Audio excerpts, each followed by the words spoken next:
লাল সবুজের জার্সিটার পেছনে ৭৫ নম্বর ট্যাগ লাগিয়ে দীর্ঘ ১৫টা বছর দাপিয়ে বেড়াচ্ছেন বিশ্ব ক্রিকেটে। এই সময়ে সাকিব নয়, উল্টো বহু রেকর্ড ছুটেছে তার পিছনে। যেদিন থেকে অভিষেক হলো সেদিন থেকেই শুরু ক্যারিয়ারে, আর কখনোই পেছন ফিরে তাকাতে হয়নি বাংলার ক্রিকেট নবাবকে।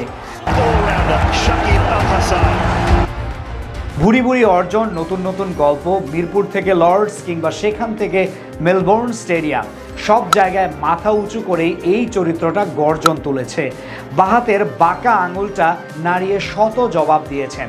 সাকিবকে আপনি দুইভাবে ব্যাখ্যা করতে পারেন।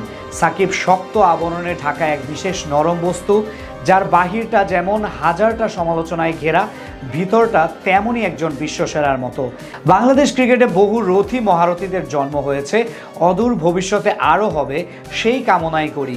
কিন্তু সাকিবের মতো একজন আজীবনেও জন্মাবে না, সেটা প্রায় সবাই বিশ্বাস করেন।